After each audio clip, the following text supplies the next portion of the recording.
Hello friends, स्वागत है आपका useful tips and tricks for home channel में। और आज की इस वीडियो में बहुत ही कमाल के kitchen and home related tips and hacks लेकर मैं हाजिर हूँ। आई होप कि हर बार की तरह आज का ये टिप्स भी आपके लिए ज़रूर यूज़फुल होंगे। तो चलिए बिना देर किए आज के इस यूज़फुल वीडियो को शुरू करते हैं। और आज की हमारी पहली टिप है इस सोप को लेकर। जब भी सोप गीला होता है तो आपने देखा होगा हाथ में लेते ही ये गीला सोप बार बार फिसलता रहता है और कई बार फिसलने से ये डैमेज होता है, टूट भी जाता है। तो ऐसा ना हो और गीला सोप हमारे हाथों से बार बार फिसले नहीं, इसके लिए जब भी आप कोई नया साबुन निकाले तो सबसे पहले इसके ऊपर आप लगा ले 1 से 2 रबर बैंड। रबर बैंड लगाने से आप देखोगे साबुन अगर गीला भी हो गया तो इस रबर बैंड के कारण इसे पकड़ने में हमें अच्छी ग्रिप मिल जाएगी। और सिर्फ हाथों से पकड़ने से ही नहीं, अगर आप किसी भी सरफेस पर इसे रखोगे तो कई बार ऐसा होता है ना कि गीले सरफेस से ये साबुन बार बार स्लिप होता रहता है। तो रबर लगाने से भी आप देखोगे ये बार बार फिसलेगा नहीं। जैसे जैसे ये सोप हम इस्तेमाल करेंगे वैसे वैसे ये सोप छोटा होता जाएगा, तो हम इस रबर को और भी इस सोप के ऊपर टाइट करते जाएंगे। तो जब तक सोप ख़त्म नहीं होता तब तक भी ये रबर बैंड इसी सोप के ऊपर रह जाएगा। तो सोप और रबर बैंड की ये ट्रिक अच्छी लगी हो तो वीडियो को एक लाइक ज़रूर कीजिए।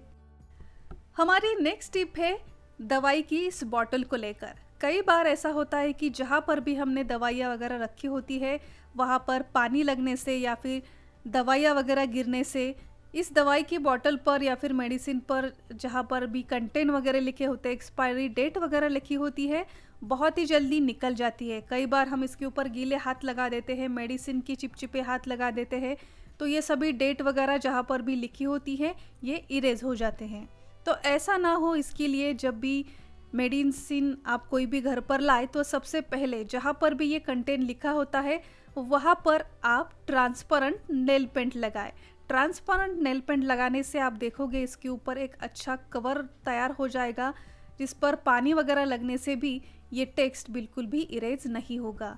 अगर आपके पास ट्रांसपेरेंट नेल पेंट नहीं है तो ट्रांसपेरेंट लाइट कलर की एक सेलो टेप आती है, उसका भी छोटा सा टुकड़ा कट करके जहाँ पर ये डेट वगैरह लिखी है, कंटेंट वगैरह लिखे हैं, वहाँ पर अगर आप चिपका दोगे तो ट्रांसपेरेंट सेलो टेप लगाने से भी ये टेक्स्ट बिल्कुल भी इरेज नहीं होगा। तो दोनों में से किसी भी एक मेथड से आप इस टेक्स्ट को ऐसे ही इस बॉटल पर रख सकते हो। हमारी नेक्स्ट टिप है आलू को स्लाइस करने को लेकर। जब भी हम आलू को कुछ इस तरीके से स्लाइजर के ऊपर स्लाइस करने लगते हैं तो आपने देखा होगा कि आलू में काफ़ी मात्रा में स्टार्च होने के कारण ये आलू इसी ब्लेड पर चिपक जाता है। स्लाइस होने के बाद भी इसके स्लाइस इसी ब्लेड में कई बार अटक जाते हैं, फटाफट इससे स्लाइस नहीं होते। कई बार ग्रेट भी करने जाते हैं तो ग्रेटर पर भी ये आलू चिपक जाता है। तो ऐसा ना हो, इस ग्रेटर में से या फिर स्लाइजर में से ये आलू फटाफट स्लाइस हो, इसके लिए आप इस्तेमाल करें ये बहुत ही बढ़िया ट्रिक। तो जो भी स्लाइजर है, ग्रेटर है, इसके ऊपर आप लगा ले कोई भी कुकिंग ऑयल। जो खाना बनाने के लिए रोज़ आप ऑयल इस्तेमाल करते हो उसी में से थोड़ा सा ऑयल लेकर आपको इस स्लाइजर की ब्लेड पर या फिर जो ग्रेटर है उसके ब्लेड्स पर अंदर बाहर से अच्छी तरीके से लगाना है।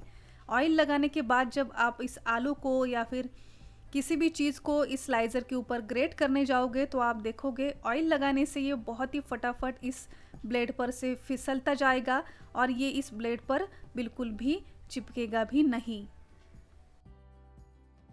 हमारी नेक्स्ट टिप भी इसी आलू को लेकर ही है। जब भी हम कोई आलू की रेसिपी बनाते हैं तो टेस्ट करने के बाद हमें पता चलता है कि ये आलू काफ़ी मीठे हैं या फिर इस आलू में काफ़ी सारा स्टार्च हमें कट करते वक्त दिखाई देता है। तो इस आलू का जो मीठापन है इसे कम करने के लिए जब भी आप कोई रेसिपी में इस आलू का इस्तेमाल कर रहे हो उससे कुछ मिनट पहले आलू कट करने के बाद इन आलू के पीसेस को आप रखें 5 मिनट के लिए नमक वाले पानी में। 5 मिनट इस नमक वाले पानी में इस आलू को रखने के बाद फिर आप किसी भी रेसिपी में इसका इस्तेमाल करोगे तो आप देखोगे आलू में जो अपना मीठापन होता है ये कम हो जाता है, या फिर काफ़ी सारे मात्रा में अगर इसमें स्टार्च भी हो तो ये स्टार्च भी काफ़ी मात्रा में कम हो जाता है। मटर छीलने का एक बहुत ही बढ़िया और क्विक तरीका। शायद आप में से कई लोग ऐसे ही मटर छीलते होंगे, लेकिन जिन्हें पता नहीं है उनके लिए ये टिप। मटर अगर आपको फटाफट छीलने हो तो इसे बीच में तोड़कर या फिर दोनों साइड से कट कर कर फिर इसमें से दाने निकालना, ये बहुत ही लेंदी काम होता है। तो जब भी आपको मटर छीलना हो तो सबसे पहले इस मटर का जो स्टेम पार्ट है, डंठल वाला पार्ट है, वहाँ को सिंपली इस अंगूठे की हेल्प से आपको इसे ओपन करना है। तो आप देखोगे अंगूठा प्रेस करते ही ये जो मटर है ओपन हो जाएगी। इसमें जो भी दाने हैं आपको इजीली दिखाई देंगे, जिससे निकालना आपको आसान हो जाएगा। तो मटर छीलना हो तो इसी ट्रिक से आप मटर को छीलोगे तो बहुत ही फटाफट मटर छीलकर आपको मिल जाएगा। हमारी नेक्स्ट टिप है इस चॉपर को लेकर। आजकल कई सारे किचन में ऐसे चॉपर दिखाई देते हैं। क्या आपने कभी नोटिस किया है कि कुछ ही दिनों के इस्तेमाल के बाद जब भी हम इस चॉपर की स्ट्रिंग को चलाते हैं तो ये स्ट्रिंग काफ़ी हार्ड लगने लगती है। इसके अंदर की जो स्प्रिंग होती है ये भी कई बार जंग पकड़ने से हार्ड बन जाती है। तो इसका मेंटेनेंस हम एटलीस्ट 15 से 20 दिन में एक बार ज़रूर करना चाहिए।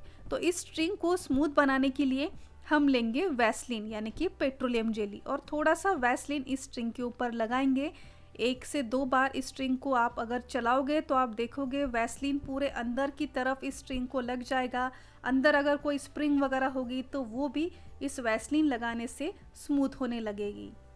तो यहाँ पर आप देख सकते हो वैसलीन लगाने से ये जो चॉपर है, ये जो स्ट्रिंग है काफ़ी स्मूथ अब चलने लगी है।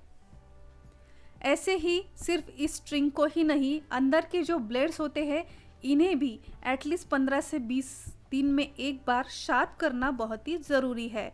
तो अगर आप कहोगे ये नाइफ की तरह सीधे भी नहीं होते तो इन नाइफ को हम शार्प कैसे करें, तो इसके लिए हमारे घर में जो मिट्टी के दिए होते हैं ना, उसका इस्तेमाल आप इस ब्लेड को शार्प करने के लिए यूज़ कर सकते हो। इसकी जो उल्टी साइड है उससे आप कुछ मिनटों के लिए इस ब्लेड के ऊपर अगर हल्का सा रब कर दोगे तो आप देखोगे ये ब्लेड भी अच्छी तरीके से शार्प हो जाएंगे। चॉपर को काफ़ी लंबे समय तक स्मूथ चलाने के लिए आप इस दोनों ट्रिक को ज़रूर ट्राई करें। सो फ्रेंड्स, आई होप कि आज के इस वीडियो में दिखाए गए सारे छोटे मोटे टिप्स एंड हैक्स आपके लिए ज़रूर यूज़फुल रहे होंगे और मेरी यह मेहनत अगर आप तक पहुंची होगी तो वीडियो को एक लाइक ज़रूर कीजिए। और अगर अब तक आपने इस चैनल को सब्सक्राइब नहीं किया है तो अभी जाकर सब्सक्राइब कीजिए। सब्सक्राइब बटन के आगे एक नोटिफिकेशन बेल है, उसे भी प्रेस करना बिल्कुल ना भूलिए।